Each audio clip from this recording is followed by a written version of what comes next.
Hello, those people on Zoom, can you hear us? Yes. Thank you. Now, if everyone on Zoom would mute themselves, that would be helpful. And I'd like to call the meeting to order, March 3rd, 2022, meeting of the Master Planning Advisory Committee and the Planning Board, joint meeting. The meeting is being recorded. Is anybody recording the meeting besides us? All right, newspaper person in the audience. Thank you. The meeting, of course, recordings are posted on the town website, and I'll mention to the folks that are sitting on the wings here, if you could use the microphone, because your voices don't get picked up by the owl, so when you listen to the meeting online, you hear people sort of in the distance talking, but you can't really understand what they're saying, so that would be helpful. Let's see.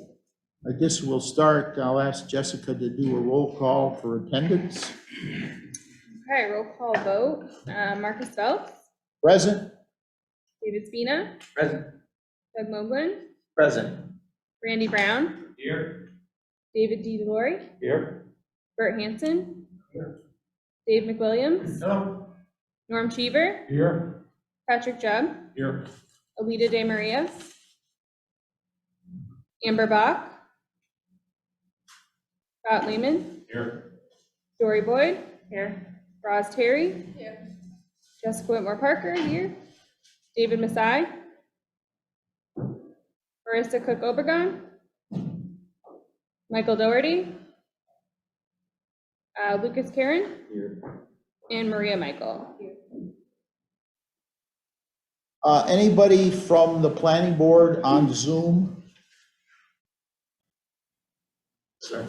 Okay, thank you. So we do have a quorum for the Master Plan Advisory Committee. We do not have a quorum for the planning board. So we will proceed. Let's see. First item on the agenda would be public comment and dialogue. If there's anyone who would like to make any comments, I see we have a couple people from the public in the audience. Could you use, yeah. Yeah, it should turn green. I'm Roz Terry, 228 South Loomis Street. Sorry to have missed the meeting last time, but I did listen to it. And I just wanted to make a comment about the idea, I guess, to have a Facebook page. And what I want to bring to everyone's attention, if you have not read it yet, is the open meeting law. I've read through it a couple of times over the last 2 weeks, kind of trying to remind myself what constitutes a public body, and that would be us. We are a public body. Therefore, we have to abide by the open meeting laws. And part of that means that when we deliberate, which means when we get together and we talk about things, we need a quorum. Otherwise, we can't meet. It doesn't count. So this is just my opinion, obviously. You know, there's 17 of us, but there's also legal that's going to play into this if need be. And I know we're all trying to plan for Southwick's future so that our taxes don't go up and things like that. Well, if we get sued, guess what? Taxes go up. And more importantly to me, though, I don't want to give the public a false sense that what they say on Facebook counts, because it doesn't count. It only counts if they send us an email, they come to a meeting, they come to our public, which 9 of us will have to be there. I hope you guys know that when we have that open public forum to get as much information as we can from the public, we need at least 9 of us there, or the meeting doesn't count. And I think you're giving the public a false feeling of being heard, because public participation, which is also covered in here, public participation is permitted to attend the open meeting, and the individual can only address the public body with the permission of the chair. So our job as committee members is to talk about this out there. Get the word out. Talk to people, one-on-one. Go to the webpage. Go to our click. Send us an email. Come to a meeting. We want to hear you. That's our PR. We got to do that PR. But we also have to be careful what we take in and how we take it in. And we do fall under public law and open meeting law, I'm sorry. So in my opinion, it's not the right move. I think we do need to put a lot of information out there about where our information is. But in my opinion, we're gonna get ourselves in trouble if we have a Facebook page. Cool. Any other comments? Yes, Ms. Gale. Diane Gale, 5 Micro. As to that, respectfully, I'm shouting. Oh, you should address me. Address me. Respect to what she just opined. I disagree with that. The comments do not need to be on a Facebook page. It can be a one-way outlet for information. And in my opinion, that gets people talking about it in the public with whatever information you put out there. You don't have to converse back. It's an outlet. It's just like a newspaper article that informs them what's going on, and then they go talk to their friends and family about it outside of that. Okay, thank you.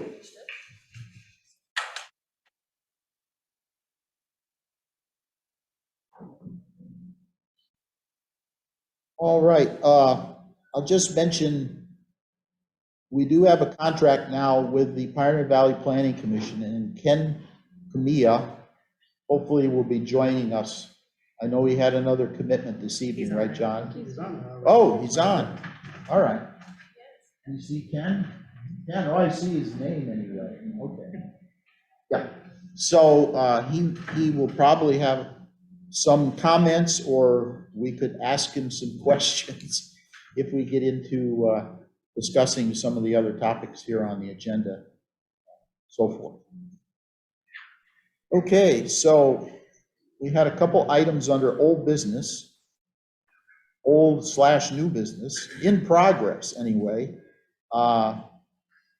The first one is the update on Imagine Southwick project. So we have the two students, Lucas and Maria, and also Dory, who's doing some help here with the technology. Who would like to speak? Starting the speaking. At least. All right, maybe, yeah, if you both sit at the table, and that way the owl will pick up pretty good. And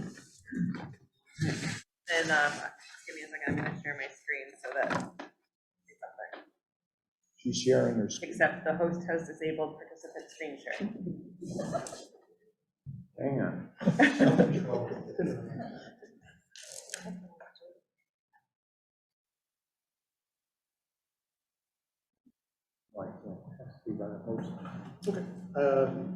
we're gonna work this out. So I think everybody's aware this is Corey's There we go. idea, sort of structure for looking ahead into the future, and Dory and the two students have been working on this, imagining how things will be, and so we'll have to see what they've come up with. So full disclosure, wicked delay from when I hit the buttons to when it goes there. Sorry, back in my head.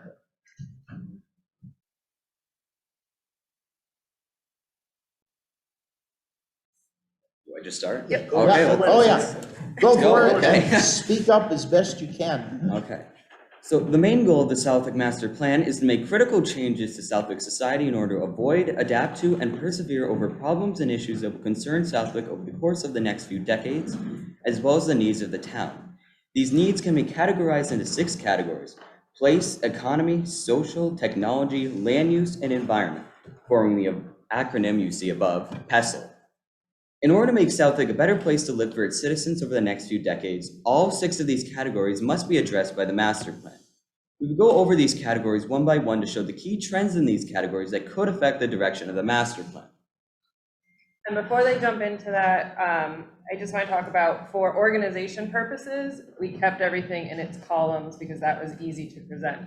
But keep an open mind that technology, although it's a column, has threads everywhere. So it will touch place, it will touch economy, it will touch social, it will touch land use, it will touch environment. So don't put blinders on as we're thinking about these.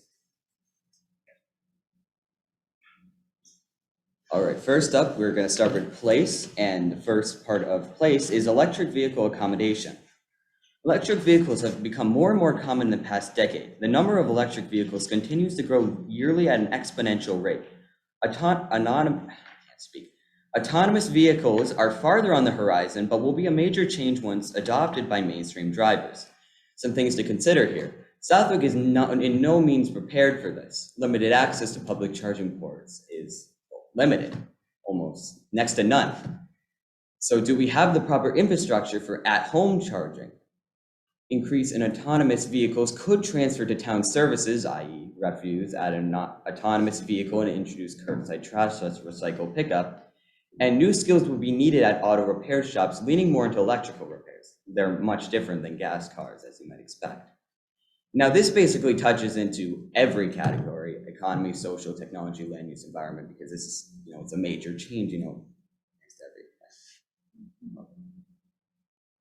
Public transportation availability. Now, as you've probably noticed, suburban and rural areas of Massachusetts, including Southwick, have extremely limited access to public transportation, like buses and Uber drivers. Some things to consider here is that this makes work/leisure travel difficult for adults who cannot afford personal vehicles. It limits how far they can go to actually get a job, their ability to access services, and decreases social/economic interactions around town. I mean, if they can only go so far, they can only interact with so many businesses.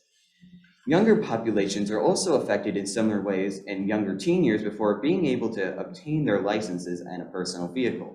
These are generally the workers who will take the entry-level jobs. I mean, if you go to like a fast food restaurant, it's mostly people in their younger teen years. So restaurants and other various stores, like you go to Big Y nearby, it's mostly younger populations. That very much limits them.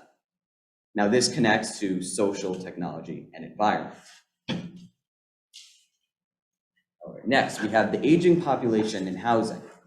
In New England communities, the majority of the population are older people. Within the next few decades, this will result in a substantial drop in population in South Lake as the aging population passes or moves away to other towns or cities. This will result in a significant amounts of housing inventory, which opens the opportunity to attract new residents into town for population growth. Some things to consider are our aging residents, they might look to downsize their houses, but do we have the real estate inventory in town to allow them to do so, or will they move out due to the size and cost considerations? Also, does our nearby senior center offer the transportation services needed by our aging population to be able to remain in town? And finally, do existing bylaws allow for tiny houses on plots with homes or an alternative to permanent in-law apartments? And this connects to social, economy, and land use. And finally, we have town or city. As people continue to move out of cities into suburbs, accelerated by work from home culture, our population could grow.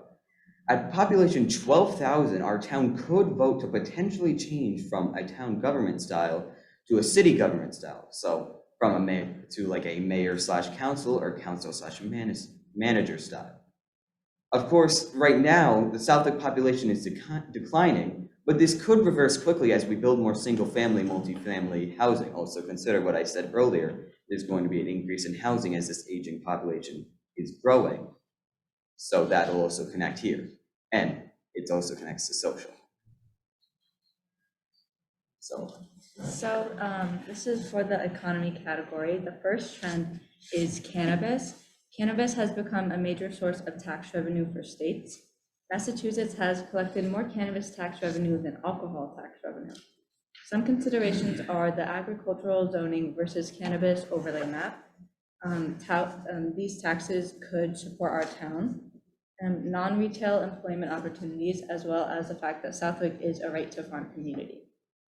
This relates to land use and the social categories. Population decline. Southwick, along with other mid-sized cities, has seen a decline in population. Southwick's population has gone from 9,506 to 9,232.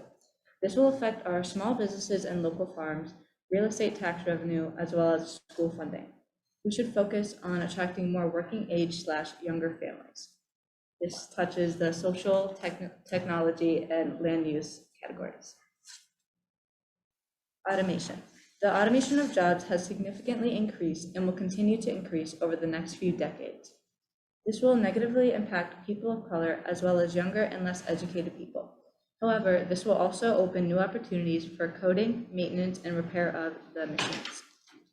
This touches the technology category. With the rise of e-commerce, expectations for instantaneous service and highly automated experiences will continue. Considerations are how local businesses will need to adapt, effects on road and traffic, how we can attract e-com settlers, and drone deliveries. So for the social category, the first trend is the opioid epidemic. This is only worsening, so we should consider emergency medical and police services, access to and costs of emergency healthcare, rehabilitation services, and sobriety services. Drug paraphernalia will and could add to town litter. Second trend for this is income disparities. The gap between earning groups is expected to widen. So how can we support households from all income brackets? And can we support increased immigration of those fleeing the war? Diversity in Southwick schools. The increase in minority population in the nation will increase in schools as well. It is important to note Southwick's low diversity score compared to the state. We should consider what would attract a more diverse population in Southwick. Remote work. Between 2005 and 2015, the number of U.S. employees who telecommuted increased by 155%. Continued increase in remote work will affect mental health and community interactions, as well as residents will expect high-speed internet access. Increased pet ownership. There is a forecasted 14% increase in pet ownership. We should consider potential for recreation outlets, increase in missing dogs and dog bites, young adults moving from the city, dog traffic on the bike trail, and increase in delivery vehicles. And automation. E-com experiences will lead to a reliance on government automation. This may affect online voting, electronic bill pay, web-based permit applications, and AI pre-screens, as well as town meetings via AR. And then for the last trend for the social category, policing. There will be a need for different types of police personnel. So how can we attract the right applications to Southwick?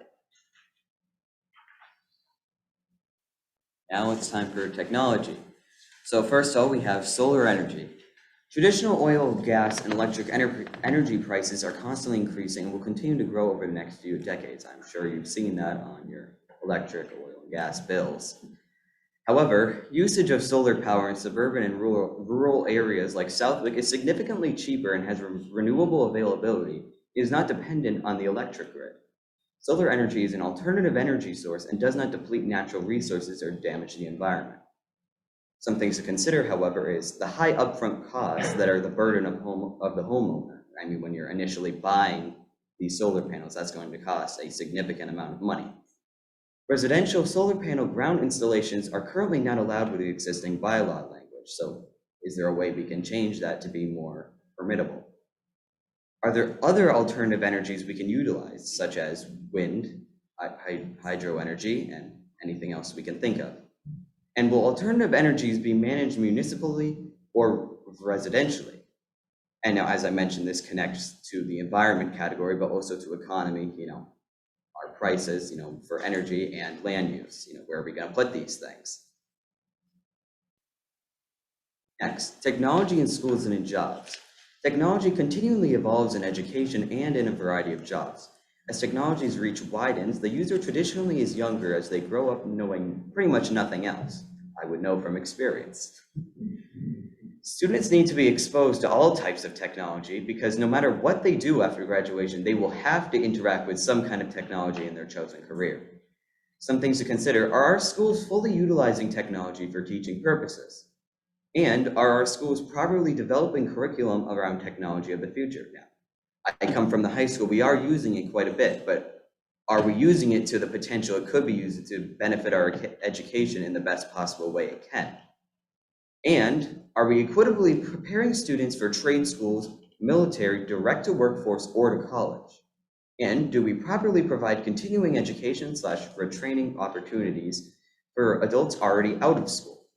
Now, this connects to economy and the social categories. So for land use, the loss of farmland, in the last 15 years, 11 million acres of farmland have been lost. This may affect food security, encroachment on ecologically relevant areas, a town identity crisis, and we should consider how to support existing farms and new types of farming. And impervious surfaces lead to heightened erosion, flooding, polluted water, and increased stormwater runoff. Consider impacts on lake recreation and drinking water. How can we utilize pervious surfaces, and do we have proper stormwater management policies? This one's my favorite one to talk about. Okay, environment. Now, of course, we've all heard about global warming. There's no way you couldn't have heard about it by now. But New England is warming faster than the rest of the planet, with Massachusetts taking first place out of all of the states in New England. Global warming will force Southwick to adapt to new conditions over the next few decades to ensure that it can still access its necessities so we can survive as a town. Some considerations are a variety of things that will happen as a result of climate change. For example, the increases of invasive species killing native plants and trees. Less trees equals less shade, which equals warmer surface temperatures, which equals a very vicious cycle. Next, we have ticks thriving and they're living longer life cycles, which equals more Lyme disease. If any of us have a pet, we know very well how annoying ticks can be. I don't think I want any more of them. Next, we have altered farming seasons for both commerce and food availability reasons. In season will become shorter, earlier / later, or no longer able to be grown in our area. Rising costs to farmers and consumers. And finally, drought-like conditions, especially in the summer, will lead to annual water restrictions. This connects to the economy, social, and land use categories. And next, Lakecongamon and invasive aquatic vegetation. 20 years ago, all 420 acres of the Congamon Lakes had to be treated for invasive aquatic vegetation. That was pretty much the first time it was really ever being treated. Now, as of current year, only 15 to 20 acres of it have to be treated to prevent this growth. The rest of it's pretty much clear. However, algae booms in recent years suggest not enough is being done to prevent the spread of these invasive plants. Some things to consider is, are we properly investing in the prevention in invasive aquatic vegetation to ensure that the Congamon Lakes remain safe? But also we have to keep in mind that Congamon Lakes are a key water supplier for Southwick.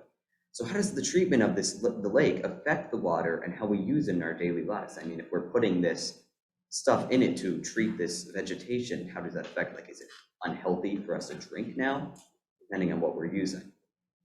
And this connects to the social category. This is not being addressed as a group tonight. Thank you, Dory, for saying that. There's a lot to digest, right? Awesome, very good. Thank you. Dory, Well done. what do we? Yes. Thank you.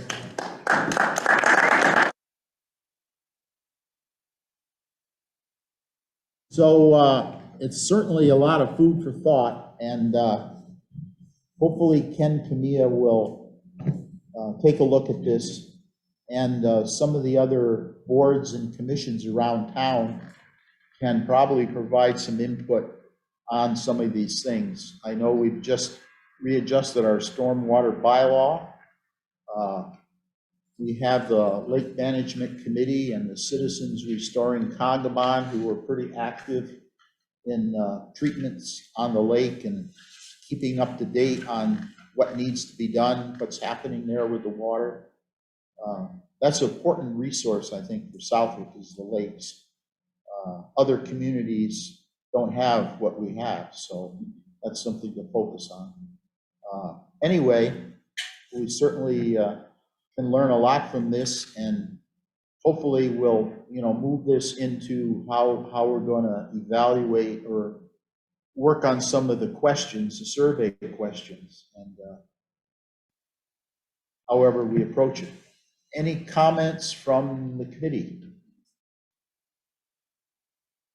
I just think it was very well presented, and congrats to the both of you for their hard work and efforts. It takes a lot of guts to do what you've done, and we appreciate it. Are we going to add this to our webpage of resources available? Absolutely. Okay. Some of these things there'll be some pushback on some of the comments or the observations you made.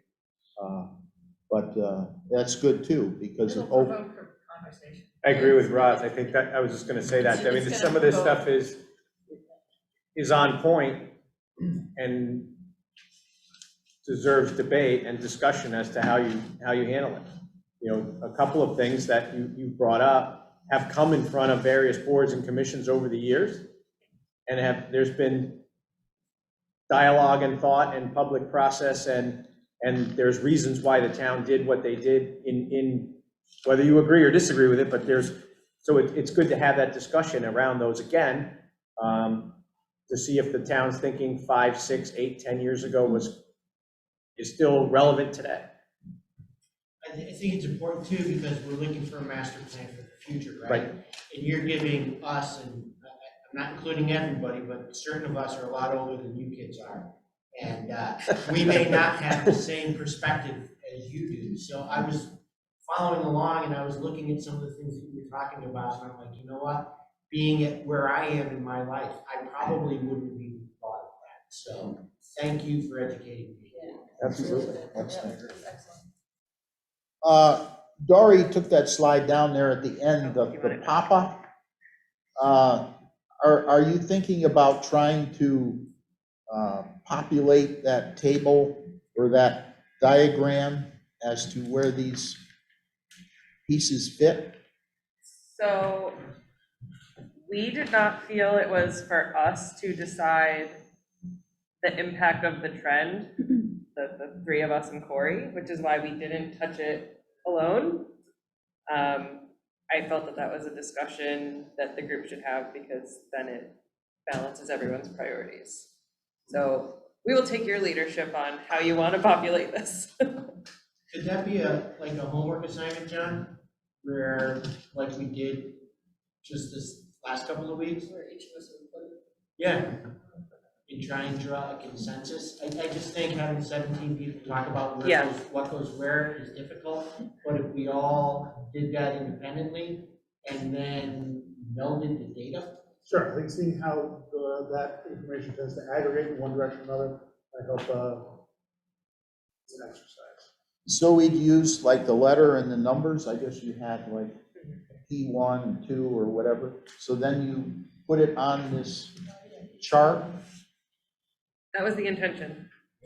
So if you It doesn't think even have to be a chart online, it could be a spreadsheet. something's coming fast and you have to adapt or take action soon, you place it in that area. What we have to plan for, what we take action for now, how we, what is park is like, we're gonna put that on hold, or? Just wait and see what happens. Yeah, the park was not happening fast and low impact, so it might not affect us. Yeah. So on the left side, it's Corey's- significance of impact. And then to the right, it goes speed. Corey, please. Good evening, everyone. I thought I would just interject to help you out. So if you look at the impact of trend goes from low to high. And the speed of change goes from slow to fast. So if something is going to have a high impact, but maybe not moving as fast as some other things, then we have time to plan for that, or the committee has time to plan for that.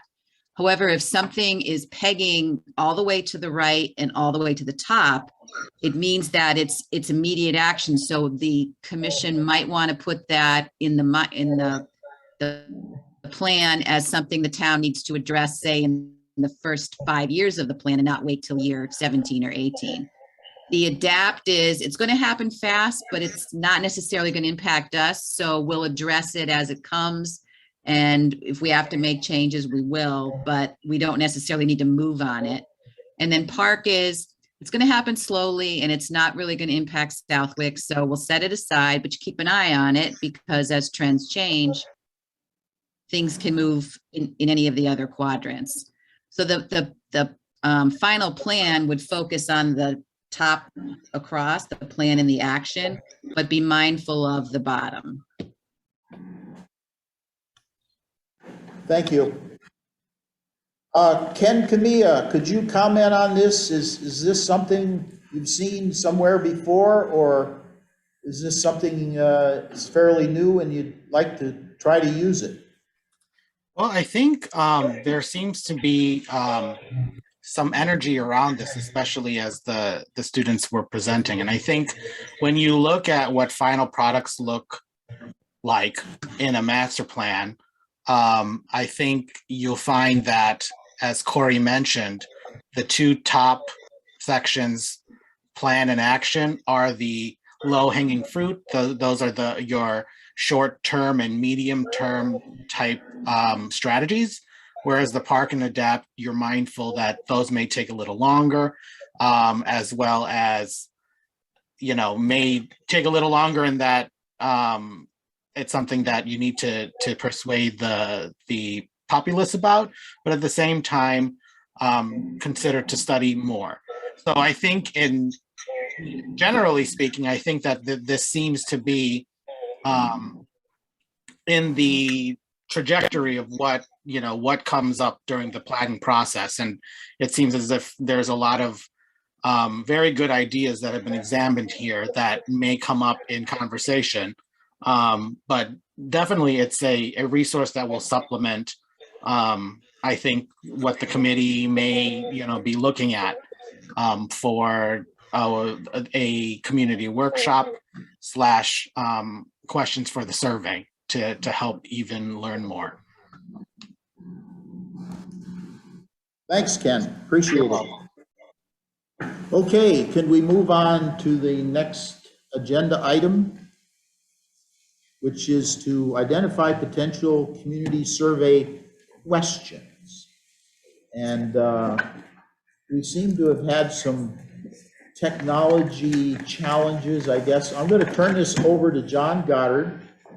And for the challenges and failures see how of the meeting. This is a work in progress, right? We're still. Sure. And, yeah. And to be fair, yeah. I can appreciate that. Part of the trends ranking may inform members of this group as to what questions they get to do deem impactful or what ones we're looking to build into our work with Ken. I had sent out a survey that frankly was just an opportunity to pare back a lot of questions from the Lanford Southampton 1997 master plan. That format, I think Marissa, yeah, it didn't work. First it was Roz, I just figured it was Roz's problem, but no, guess what? I tried it on 3 different devices. I did too. I think what it does is it's And I just sent it to you. embedded in this code, it takes every question as the response. All those long ones that we just cut and pasted in there, they kill the opportunity to submit a response. So I'm switching over to a Google format. Marissa, thank you for giving me the 2-part, because I think you're the one who probably found the workaround on that. But we'll turn off that one. I'll transfer any responses we already have And I'll send out a fresh link to the group. It's ready to go. So we'll move that discussion to the next meeting. And I think too, if we can get that information over to Ken as soon as possible when it comes in, because it'd be good to start at least getting a draft survey. I mean, some of the questions are pretty boilerplate as far as the demographics and those kinds of things.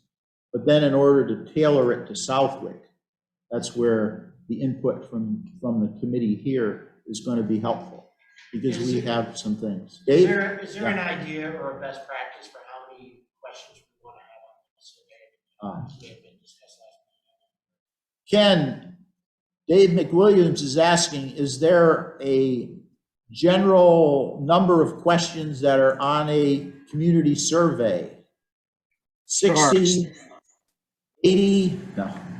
No, I think this is going to be one of the longer surveys in that when we did these master plans in both Blandford, East Longmeadow, and in my experience in working on master plans in other communities, they have been like a 15-minute survey. So that ran anywhere from 25 to 35 questions. The Blandford one was probably the longest. But at the same time, my experience in learning about that town's experience in filling it out was that they felt that it was helpful to really understand both in the identifying demographics and those answers that they provided. But I would say, because this may be an initial survey effort, particularly for a master plan, that a longer survey probably would be most beneficial at this point. I think the other consideration is too, we're doing a housing plan. So I would expect there'd be some expansion of questions on housing. So we can inform that. But I'm thinking, just reading the survey and the amount of potential questions, we can maybe add a priority, say, most important to least important, would you rate this 1 through 3, you know what I mean? So like, instead of having, say, 80 and making it 15 minutes, maybe as a group, we can decide amongst ourselves as a vote 1 through 3, whatever, what is most important to us, and then the majority kind of takes over from there. Just reading all of them, again, I tried to, then recirculate, I just couldn't do it. But, so I'm just throwing that out there. Instead of having every single bit of information for the town code maybe as a group, say we decide these 10 are the most important for this, these the next 10, like in order of 1 through 3 or whatever, however you want to 1 through 5. You get what I'm Okay, so we'll like kind of a priority one. try to, I think what we are trying to do with the 15 choices is get it sort of fall out in that way, but then we have to validate that. And maybe, I think with a number, you know what I mean, like 1 being most important. Yeah. Well, we could do a visit, depending on how it works. We could use. How you format. Yeah. John, you might do a great job. You're Might not need thinking, my, try to format it that way electronically as we do it online?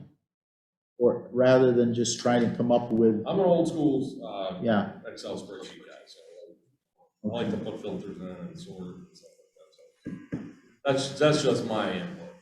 I'm a really old tool guy, where you put them up on the wall on sheets of paper and you give everybody so many dots. And you go up and put a dot by the ones that you want. But that's really old school. Well, even this format though, there was gonna be some questions that would have been eliminated, because nobody would have voted. Yeah, if only 2 people thought that particular one, yeah. And that's. Yeah. And maybe Ken can help us work through it. Sure. Okay. So we'll make an initial cut for the next meeting. And if we can get that, if we get it in before, our next meeting would be on the 17th. So if we get it in, I don't know, what do you think, John? 3 days before, you could send it over to Ken for him to look at? However much time we want to give Ken to digest. For me, it's just smash the We need to get it button. back as quickly as possible. If it works. I mean, we'll have the new version running up within another day. So. Okay, so if folks could, with the new version coming, when you get that, could you respond as soon as possible? So then we can Yeah, have, by the end of next week, then that gives him, what do we have, what the date on that? the 11th is, March 11th? Okay. March 11th, target, put it in. Thank you. Mr. Chair, if I can just clarify. Yep, Is the intent to, for the ranking that Patrick's suggesting, to do that after the initial cut? Or, I think so, I think. Yeah, I guess, yeah, see what you throw out there. we can see what happens. We I mean, the format. we gotta Christine, I promise. try to keep it as easy as possible to get to it, and then, we'll work through it. So for the people that had additional questions that they created on their own, do you still want them to submit those so that we can have everything in one place? Or for everyone to look at? I know some people had already submitted some, so. Yeah. I would say put it in the I'd like to pool, see what other people are thinking. put it in the pool. I mean, there's some things that are fairly important and unique to Southwick, so. And that does have just a running list. There won't be, at least not initially, any. Yeah, just like the extra additional questions. Yeah.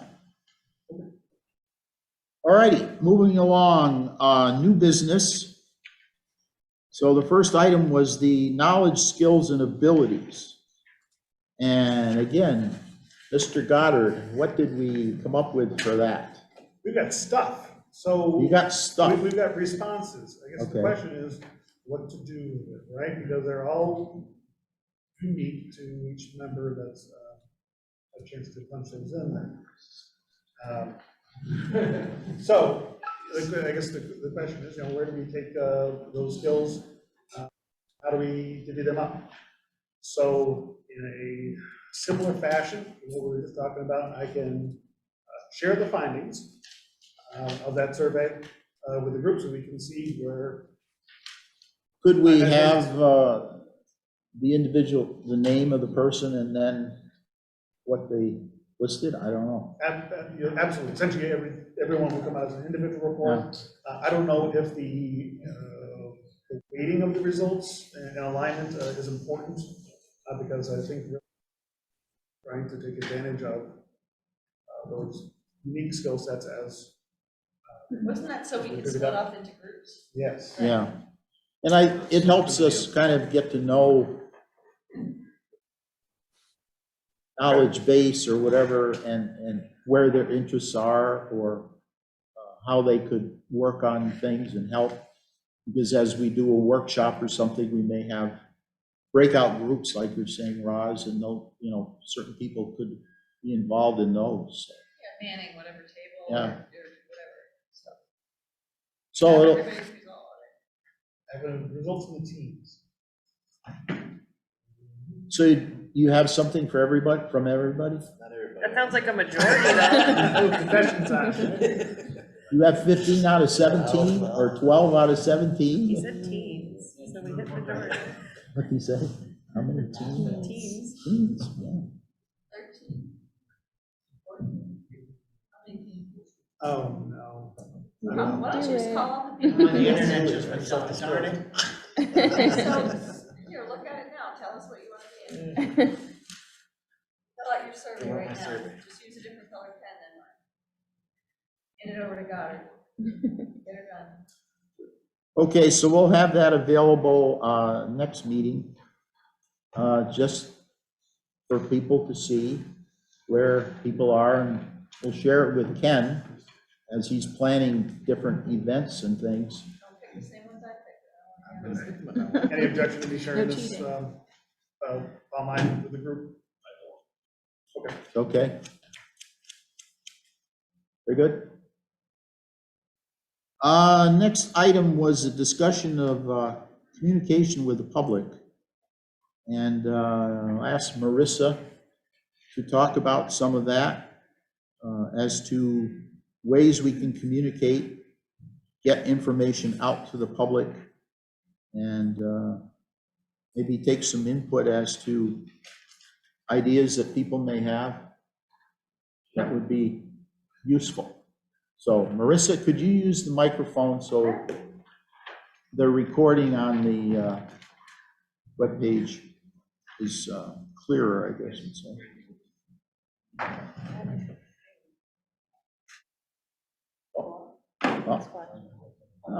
Is it green? If the light's green. There. This one works. Yes, it's on, yeah. Try it. Good. Good evening, everybody. Got it.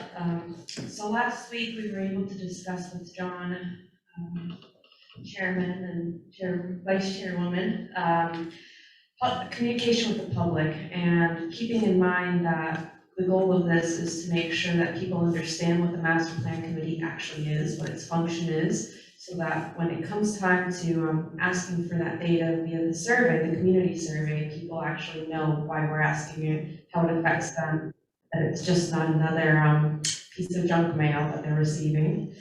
So again, it kind of comes down to the different media and means that we have at our disposal. Just thinking, very broadly in terms of communication, print communication, we're thinking about the reminder and penny saver being means to at least publish some sort of notice that we are meeting, but more importantly, maybe when it comes time to doing the community survey, announcing that that's coming, announcing locations where people can pick up paper copies of the survey, adding a link as well, website-wise, where people can go to submit the survey. The thinking was that the survey could be accessed electronically and in print, but that we have to be clear on where either of those options could be accessed.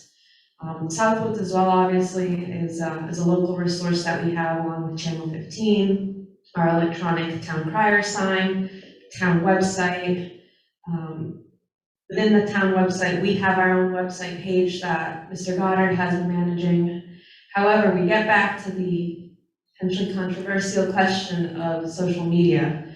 And I think it is a means that we need to reckon with on some level in terms of recognizing that everybody does have one of these, and people are scrolling consistently on Facebook and whatever other platforms there are as well.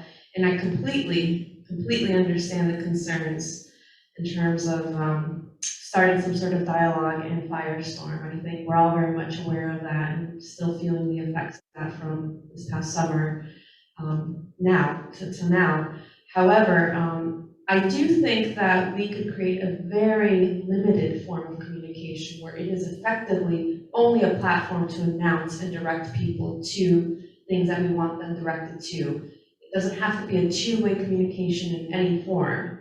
If people decide to then take what they learn, even if it's something as objective as a link to the town website, and debate it in some other form, that's on them. I don't think that's necessarily on us. The onus isn't on us to manage those discussions. I think the onus is on us to communicate where people can find those resources. And I keep coming back to the inevitable conclusion that the website is there, it exists, the town website does exist, but how do we drive people to it? I've gone on the website several times myself to look for information. And it does take some sifting, it takes some commitment. And I think that's where we could potentially lose people. So in terms of just the website itself and potential redesign, there are easy things that we can do with the existing template that the website has, and we could work with the webmaster, who I believe is currently Mr. Stromsky? Ken Stromsky, is that gentleman's name? I don't know if he's. Or is it, oh, okay. That's okay. Okay, maybe Mr. Middleton then, in the meantime, I don't know. But anyways, working within the template that we have without necessarily having to ask for an additional budget, just simple changes. This is a template that many towns across this region use. So it's easy to put things like banners up on the homepage, just immediately linking people to our part of the website when it comes time for the survey. Just so that if people do a cursory Google search for Southwick and, get to the website, at least they can click there and they don't have to do a search and go through this page, go through the side panel, click on that link. It's really about making it as accessible as possible. So that's one way of just using the means that we have now to get people to click and find the survey or even just find our page. However, I still think that we need to find another way to drive people to the page with just a click. So I was thinking that we could hopefully have a discussion tonight about one-way communication with Facebook. And if not Facebook, then I put it out there to the rest of the committee. What other means do you know of where we could have one-way discussion without debate? We're just putting objective information. For instance, meeting tonight, March 17th, 7 p.m. That's it, a link to the agenda. No discussion, it's just you can't debate that, it's just a meeting. That's it. Yeah, you could put in like full disclosure, the members of this committee commit to not respond. In other words, if you want to voice your concern, we invite you to come here. Exactly. You know what I mean? So we as a committee have to decide that we will not engage. Right. We already have a If you make template. it one-way communication, we wouldn't be able to Yeah, I engage didn't even anybody. know you could do It would that, only I'll be be honest. I didn't know you could do I that. didn't know you could. I Yeah. know you can't share and stuff like that, but I didn't know you could block it so nobody could comment. If they want to comment, I think that's where Roz's comment from earlier, where there's that queue, that template where people can submit their questions. We can put that up consistently and ask people if they do want to comment, they have a means to do that, but it's through the town website. It's kind of out of the Facebook world at that point, and it gets, you'll probably receive it, but It's his job to bring those to our forum. Exactly. There's a system in place, it kind of gets carried in that way, and I think we would avoid the maelstrom of everything that social media tends to bring along with it. So if it's just pure, objectively clear information about meetings, website links, no debate, no room for debate, just getting the word out there, I think it could be really useful, and I propose that would be the extent of it. Again, if people then want to share that information on forums, that's on them, it's not on us, But so. now, Doug, you had mentioned something at the last meeting, that there's a process to even consider doing something like this. Correct. What is that process? I don't remember all of it in detail, but But there's who were first to talk to? there's a request made. I believe it's the Board of Selectmen have to approve it under the social media policy, and then there's been the revised policy procedurally is that it's a member of the committee that would be an administrator and an employee of the town, more than likely Jim Middleton, or from the town clerk's office. This way, because we had experience where a board or commission had changed significantly and they had literally lost control of the administration of their own page because those people were no longer associated with that board or commission. And so by having someone who's in the employ of the town, at least it provides that level of continuity across periods of time. And if that employee leaves, that responsibility shifts to their replacement, right? I agree with what Marissa said. I mean, I think it can be done. I have some personal objection around it that I don't think deserves to be heard here, but I think that it should, there is a way to utilize Facebook by a board or commission such as this to publicize information and make direct traffic towards the town website or to the town survey.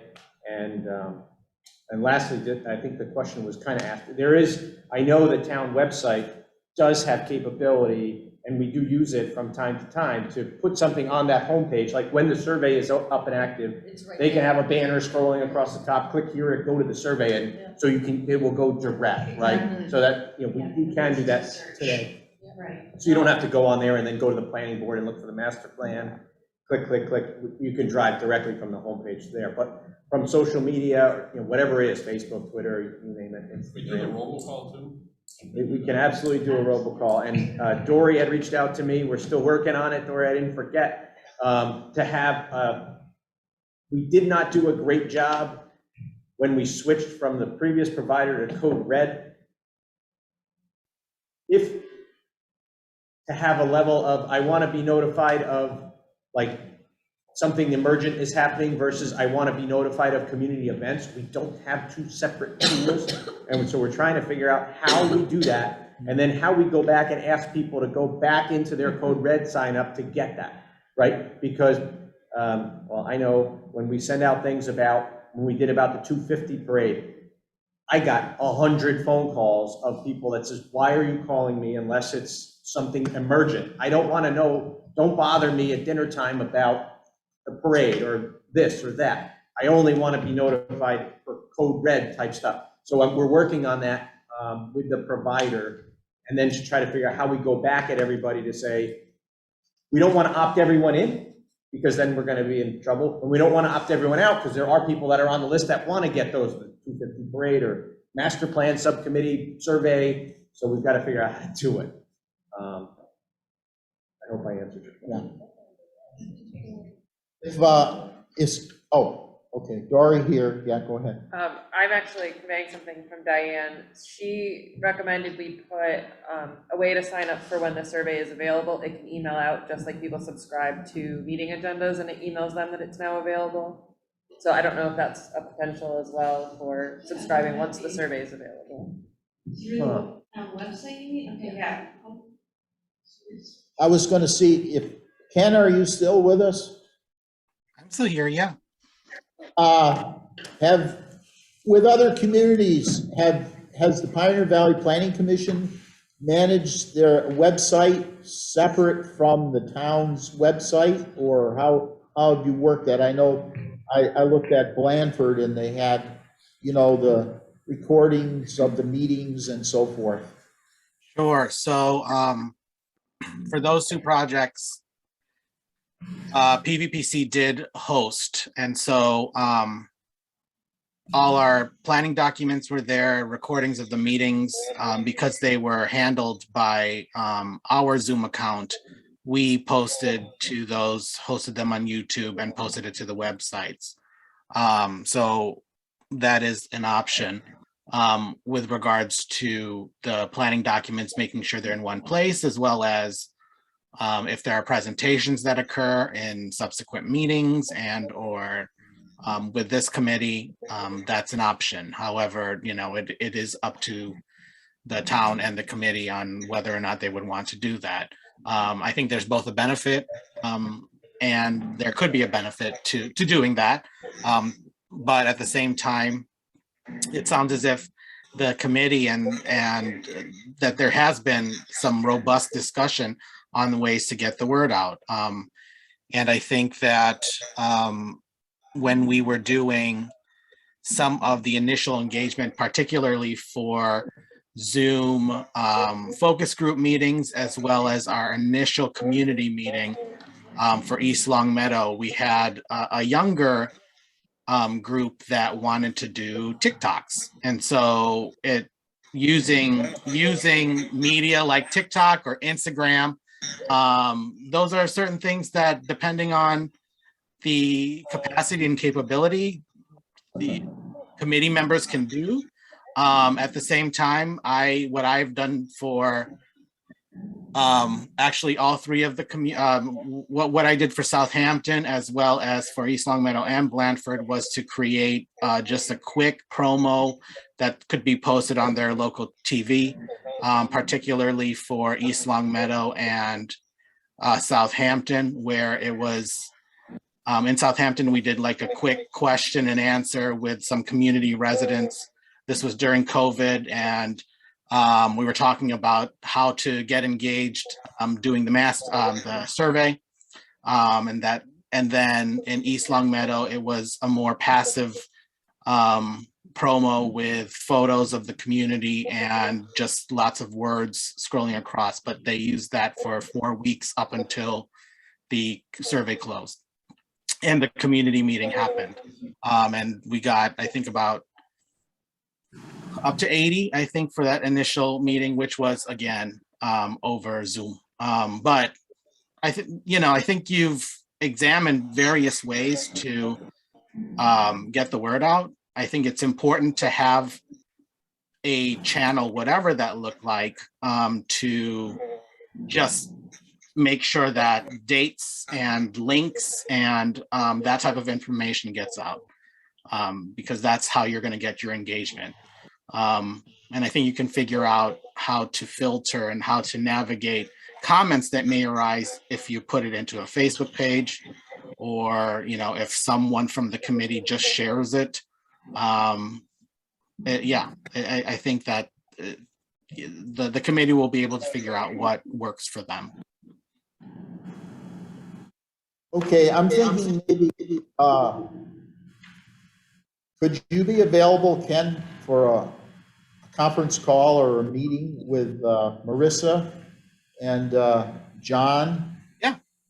To see if our town website platform is something you would recommend, or we can work with, or since we now have a contract with you, maybe, you would host it. But we've kind of started down the road in a certain direction with the town website, but I think it would be helpful to have your knowledge about, how to structure it, I guess you'd say. Sure. Raj, did No, just software, I think people will respond. I agree. What's I that? agree wholeheartedly. Our- I think this our should be website? owned by us. Okay. Yeah. We Yeah. gotta own it. All right. And those two could show you how to TikTok, so. I could try. No, I can't dance. They might be too old for TikTok. I mean, I've never used it, but I've seen a lot of people use it, so, Wow. They're going in 10 minutes now, right? yeah, they're 10 minutes now, so we could get something in there. Maybe we have to have Dave teach us how to TikTok, apparently. Awesome. So Marissa, So would you you have just some volunteer time to do to TikTok? help? So maybe, John, you could facilitate a get-together, either in person or conference call or whatever. We can always include the vendor that Oh. provides that, Civic Plus or whomever, to figure out what capabilities that we have that we're maybe not even leveraging. Like, I think I mentioned it in the previous meeting, I had done a survey as part of another sub, not realizing that the town website already has a survey functionality built in. So I could have saved myself $150, but if that's a good platform to use when it comes time to do the actual survey for the online part and it's available, or what other pieces of technology or for the website that we're not using that are available to us that we want to use, we can make use of it. Last thought in terms of communication with the public and kind of creating that connection. Going to the other end of things, maybe not using necessarily digital technology as much. Another thing that we had discussed was, I think someone brought it up earlier, the importance of just face-to-face communication. And I don't know if that's something perhaps where when we do review the skills, we may be able to develop some sort of subcommittee of foot soldiers that may be willing to go to places around town that may just be good to host some sort of conversation in terms of what a master plan committee is. I think people to even do a survey, they have to understand what the purpose of this is. I've spoken to a few people around town and they say, what is a master plan committee? What are you doing? What's its purpose? What's its utility? How does it affect me? So identifying certain places, making sure that we cover all demographics. I'm thinking it's no longer called the American Inn, it's cottages. The cottages. Right, maybe for Southwood Village. It's changed. Okay. It changed again. Southwood Village, okay. Making sure that we cover that demographic that may not be on TikTok, but may benefit from just face-to-face or hosting some sort of chat. It's not the only one. I know the kids brought up a lot about, brought up a lot about the older populations. We have Rosewood, Winfield, all those have an older. Their annual meetings are Yeah, they have association meetings. Great. And posting at the Some messaging library. downstairs. They love coffee hours too. Library. Coffee hours Yeah, are big. the library. I'm thinking other civic groups as well, the Grange, the Rotary. I mean, these are groups that are going to start having more events as the summer goes on. And I think it's also community building in that sense as well. So that's something to think about in terms of people who may be interested in going to those events as we go deeper into this. So, thank you. Even setting up tables, like at Big Y, get permission, you know, let's be honest, like Big Y is a kind of a big focal point here, the mobile station where people sell flowers and So we just Girl kind Scout of don't. cookies. Yeah, you know what, that, You're right. the transfer station is huge. Yeah, very It's good. not You wanna a talk to somebody, just wait there an hour. So. Even if we had a sign that just, you know, I'm on the Park and Rec Commission. I know we have an Easter egg hunt coming up in beginning of April, middle of April. Yeah. So something down that where we always get probably 200 families that come down. And then we have a CPR course right after it. But also on the rail trail, on the kiosk, we can post something in there. perfect. Even though they annoy me to death about putting anything on trail related. It's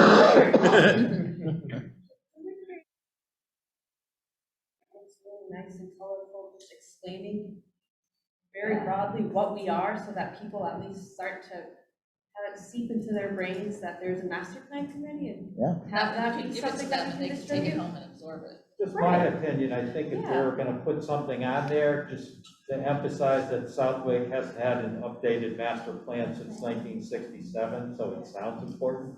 I know you did something in 97, but to make it sound like it's something we really need. I don't wanna make Doug's ego any bigger than it is. Uh-oh. But I will say, he educated me during the whole Carvana fun at one of the meetings here upstairs, where you talked about, I'm sorry if I'm bringing this back up, but when you moved into town, you kind of did your research, did your homework. You want to know if you're living near a train track, or you want to know if you're living near any sort of, you know, whatever. I didn't know anything about a master plan. I'm guilty of it. I'm here because I didn't know anything about it. You know, and so a lot of people don't know what the master plan is. I'm 100% guilty, didn't know, no idea. So. Well, and maybe there are when so you many talk people like me that don't know. when John and Marissa and Ken get together, there's probably some, I would say, boilerplate stuff about the master plan. We also have 2 briefing papers, one on the master plan and a housing plan, which could be massaged, but, yeah, I think there's material out there. It's just a matter of making it attractive and not, you know, just a bunch of text on a page. So, yeah, great. There was the flyer that came in with some of the mail that got. I mean, I think if we do a pamphlet, we continue to utilize that. We're gonna throw a stamp on an envelope, let's get our pamphlet done. Continue to. That was the census, pepper- The enclosure in the census. Yeah. I think we included, when we were on the Open Space and Recreation Committee, I think we put in some, had the town put in something with the taxes that were mailed out. Or that, and I think we got responses to that also, right? Sorry, yeah, we did for the open space committee, yes. Okay. We also have, there was a donation to the gift account for this sub that might be a good use of those funds to generate that piece to go along with another mailer, right? That if the town has it, you know, we're on the, whether it's the next, I'm not sure what the next billing cycle is that's going out, whether it's water bill, sewer bill, well, you know, that doesn't cover the whole town. Something that goes town-wide, that, There's quarterly taxes now, so the yeah. next one's due in April. right, but I don't know, we're only mailing so many times a year, believe me.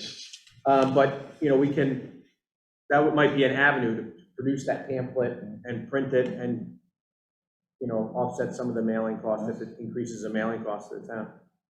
So, by the next meeting on the 17th, could you 3 folks get together? I mean, I think Ken's probably got some resources or material that they've used, and have a mock-up of some kind for us for the group to look It'd be at? nice if there was like a QR code to the visioning presentation as well, so people can start thinking ahead instead of That's a great present. idea. Because as you said, people will debate it, which is good because it'll get them to You think. gotta get discussion going, you got to. So how about we do a mailer, when we're talking about getting a bill? The letterhead says, Thomas Southwick, and then it says bill, and then they open it, because they're gonna open up one own it. And then it says, hi, my name is Bill. I want to introduce you about the master plan. We got any bill, we got any We're gonna bills open that, here? right? They're not gonna open it. Who do we have? Marketing. You see something that says We Bill got on any it? bills? Oh my I God, it don't says know. Bill. Marketing. Hi, I'm Bill. I'm, Look at it. talking to You the know, master that's plan. The world's oldest form of spam. Mail. Guess what? Yeah, it Next works. time, put a bill in the committee. I The know. bill should have like ram horns, right? Oh, well. Oh, yeah, Bill Ram. We can have Bill. Okay, good discussion. We'll move it along. Thank you. You people are very creative, I'm sure you've come up with some great ideas. Under routine business, we had approval of the February 3rd, 2022 minutes. Have people had time to look at that, or do we want to take it to the next meeting? I had a couple comments on them, but Two very, very small things. Both on page 3. And I wasn't at the meeting, so I'm not sure, but Ms. Kukovic asked if this would clarify whether trends were worth following, and Ms. Rowland said it explained how fast and the potential impact. Grammatical thing. explains. Yes. Saw that. And then lower down that page, it mentions President Sage Fury. There's no E in his name, it's just. Where was it?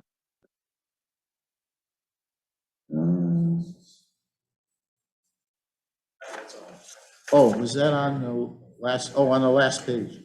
Yeah. F-U-R-Y? F-U-R-Y, yeah. F-U-R-Y. No E. No Q either.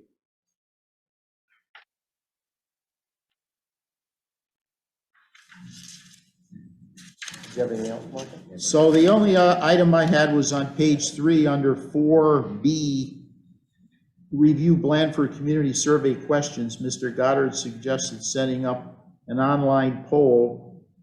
And then I added for subcommittee members to identify questions for the community survey.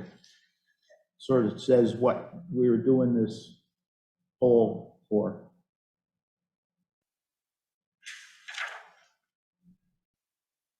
And there was only a quorum of this committee at this meeting. So the signature will be for this group here.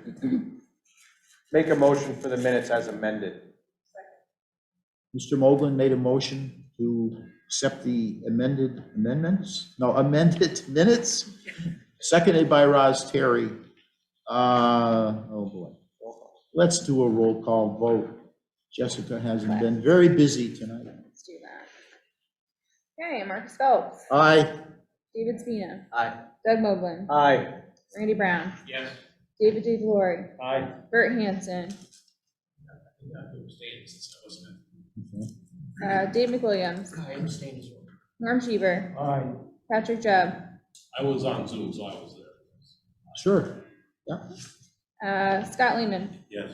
Dory Boyd, Yes. Roz Terry, Jessica Whitmore Parker, aye. David, sorry, he's not here. Marissa Cook Obregon. Michael Doherty is still not here, right? Yeah. No. All right, minutes are accepted by majority vote. Thank you. All right, the last item, 5B on the agenda, committee member comments. Any thing for the good of the committee? Dory? So speaking of Sage, he asked about doing an event around this master planning. And I was curious if we could tack on to the Southwick Civic Fund Spring Craft Fair in May. But I wasn't sure what the timing is of the survey. I was wondering if we could ask for a table at that to have surveys available if we're still doing a survey at that point. Even if the survey is done, we can still be having discussions and, Informational. I agree for sure. So I was wondering if instead of spending our money on an event, can we tack on to the other Southwick events happening? I think that's a good idea. That was one thing that I was thinking about as well, and I mentioned the Easter egg hunt, and maybe we could put together some sort of events calendar, maybe for the next meeting, just to try and see like what events we would want to tackle. Like the Wednesday night concerts, you know, I don't know, like fall and. The first nice day in spring, everyone will be at Wally Park. So, yeah, you know, different things that are. Roughly? Oh, the survey, Ken, survey, community survey, probably it's gonna be finalized in April. I mean, if we go to just one meeting a month, we're gonna be the third Thursday in April, which means the survey would go out in May or the end of April. And the survey is gonna last how long? Ken, how long does the survey available for people to look through? What we did in, I think Blandford was 6 weeks. So it'd be right in the middle of the craft fair anyway. Yeah, that'll work Still out good. be survey of it. As well as town meeting. Yep.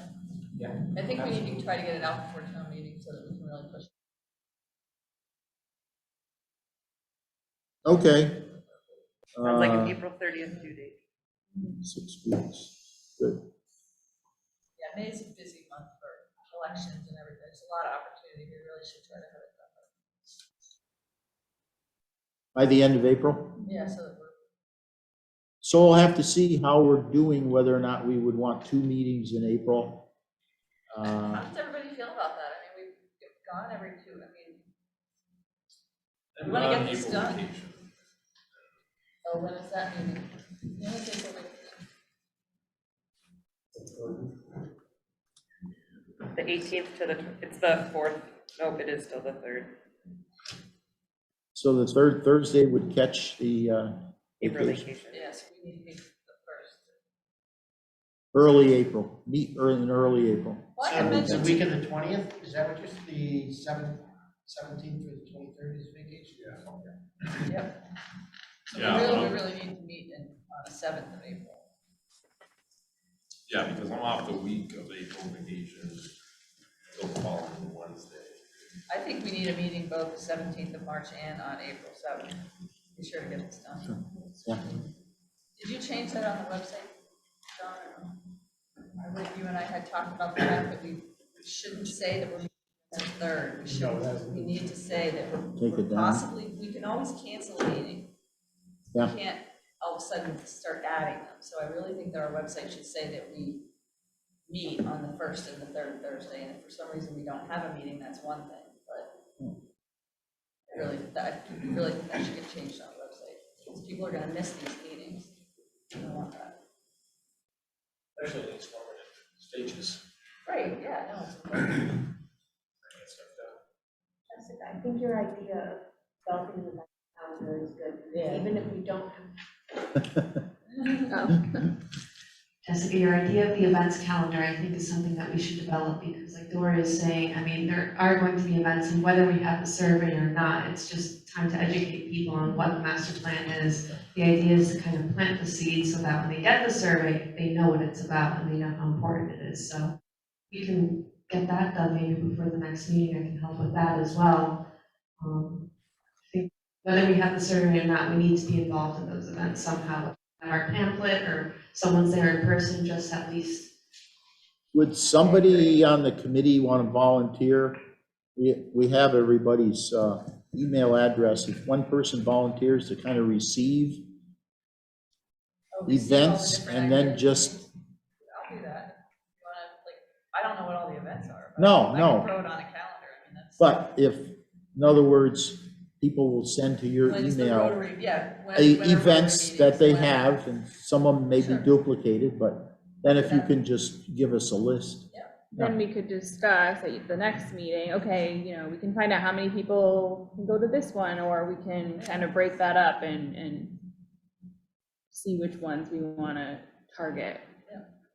We may have connections already with some of those groups within there, so it may be easier. That's just it, if any of us are on any of those things Right. that you mentioned, tell me when you're next, and I'll get it on the calendar. Yeah. Yeah, send me the stuff, I'll get it on the calendar. Any other comments from committee members? I have a question, or maybe Sure. a concern about the survey itself, and I don't know how to address it, but ideally, we send out the survey and we get one response per resident. How do we control we get only one response? Yeah, I just wondered about that too. You know, we did a survey for the water department a year ago. We used the online system, and we got people sending 2, 3, 4 responses for that survey. I don't know how we control that, but somehow that needs to be captured, Yeah. especially if we have multiple events and we got online and we got paper copies. Someone's gonna merge all that together. How do we know we're not getting duplicates from the same individual? Yeah. And it can't just be one per household, right? Because a household might not agree, or is that? That's accurate. Once again, Ken, survey, I'm sure you have ideas as to how to prevent one person submitting multiple surveys, but yet we want maybe more than one survey to go to a household. How has that been approached?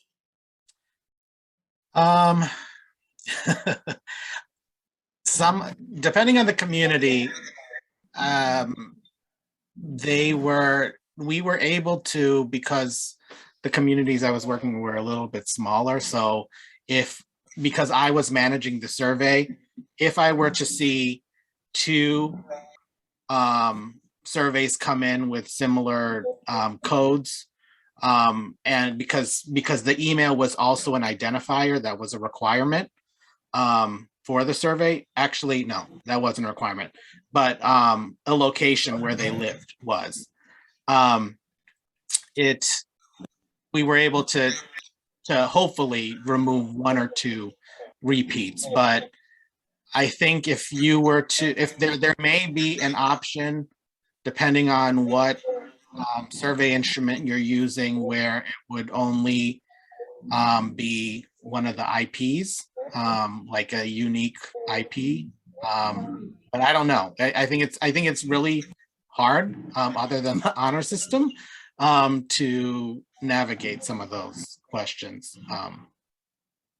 Well, you're going to manage that process for us, so it's just a concern that Mr. Brown has, and you know, so we don't get bombed. It's a real concern, though. Yeah. And you have the census data, and there is a way, I mean, it's not easy to cross-check, but it can be done. But it's a real concern, right?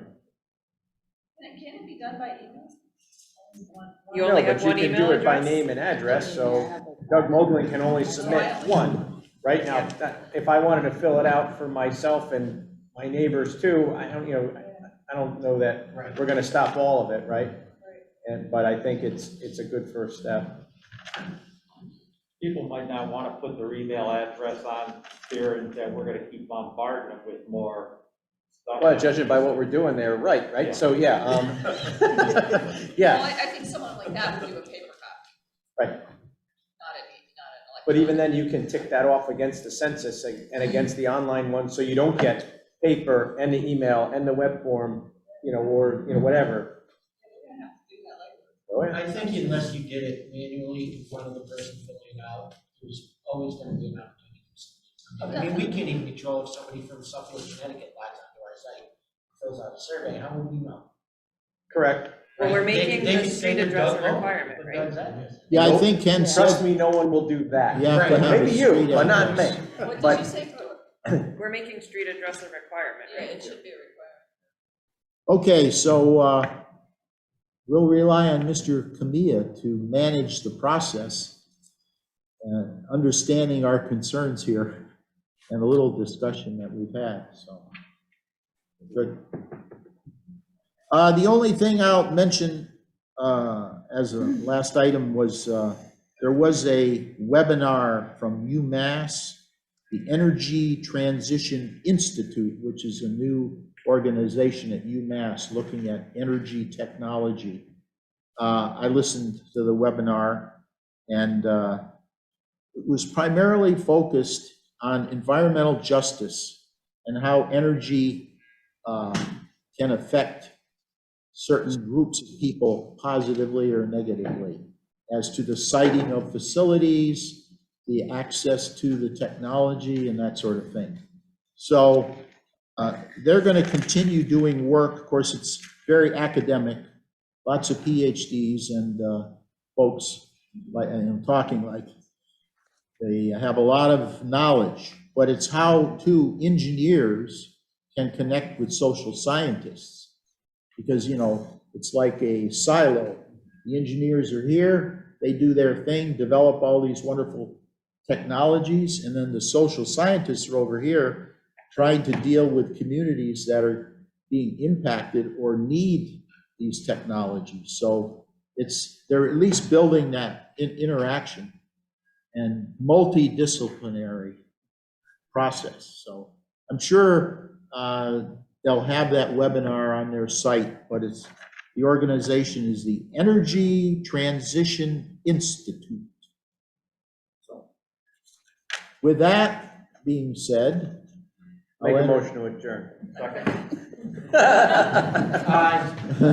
Mr. Morgan made the motion and Mr. Dave Delaurie seconded. All those in favor? Aye. Thank you.